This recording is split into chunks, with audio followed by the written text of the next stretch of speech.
కనిష్క లాంటి వాళ్ళు ఇంకో 10 మంది వచ్చినా కానీ నా కోడలికి నేనండగా నిలబడతాను. ఆ కనిష్క విషయానికి బలి కాకుండా నేను నా కోడలికి రక్షణగా ఉంటాను. మీ మామ కోడల్ని చూస్తూ ఉంటే చాలా ముచ్చటేస్తోంది. ప్రతి క్షణం పరుల గురించి ఆలోచించే కోడలు మంచితనాన్ని అర్థం చేసుకునే మామయ్య. నిజంగా మీలాంటి మంచి మనుషులకి సహాయం చేసే అవకాశం వచ్చినందుకు నేను అదృష్టంగా ఫీల్ అవుతున్నాను. అభి, ఇకపై కూడా నీకు ఎలాంటి సమస్య వచ్చినా ఆ సమస్య తీర్చడానికి, నీకు అండగా నిలబడ్డానికి నేనెప్పుడూ సిద్ధంగా ఉంటానని మర్చిపోకు, సరేనా? సరే మరి, నేను వెళ్ళొస్తాను. సరే madam, thank you so much madam.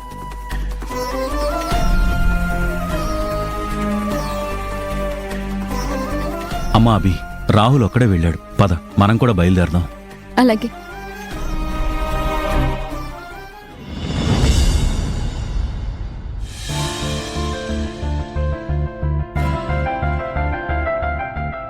అమ్మా, అంతలా ఎదురు చూస్తున్నావేంటి?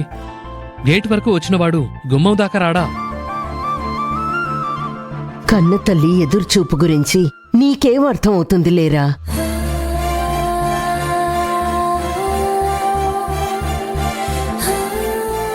ఈ రోజు రాహుల్ని ఎలా అయినా విడిపిస్తా అని, ఇంటికి తీసుకొస్తా అని ప్రమాణం చేసి మరీ వెళ్ళింది కదా అభి.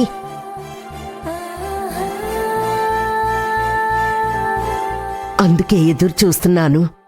ఎంత ఎదురు చూస్తే మాత్రం ఏం లాభం? మేఘాలు కమ్మిన ఆకాశం నుంచి ముత్యాలు రాలుతాయా అన్నట్టు ఆ అభిని నమ్మి మీరు ఎదురు చూస్తే ఆ ఎదురు చూపుకి నిరాశ ఎదురవుతుంది అత్తయ్య గారు.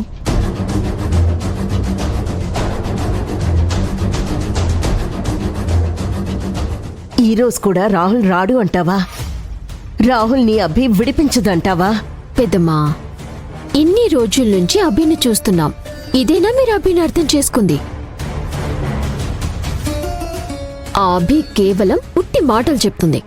మనకి పనికొచ్చే పని ఏనాడు చేసిందని? అభి జీవితం అంతా చదివేసిందాల్లాగా అలా మాట్లాడతావేంటి? ఖచ్చితంగా రాహుల్ని తీసుకొస్తానని చెప్పింది కదా. తీసుకొస్తుందనే నమ్మకం నాకైతే ఉంది.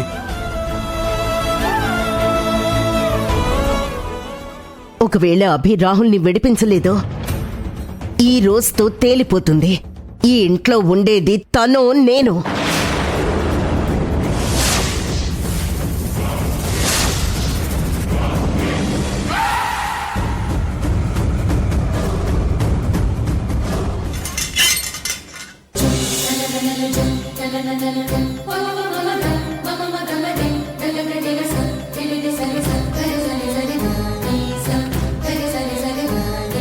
అమ్మా, అటు చూడు, రాహుల్ వస్తున్నాడు.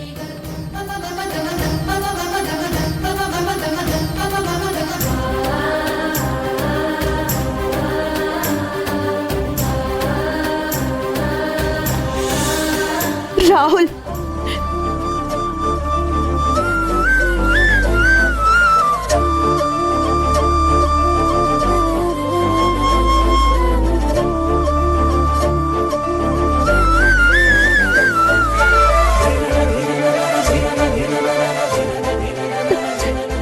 రాహుల్, నీకోసమే ఎదురు చూస్తున్నానురా. నీ రాక కోసం నేనెంత ఎదురు చూస్తున్నానో తెలుసా నాన్న?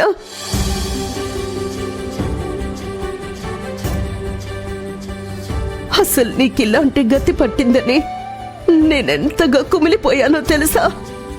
వచ్చేసాను కదమ్మా, ఇక దాని గురించి వదిలే.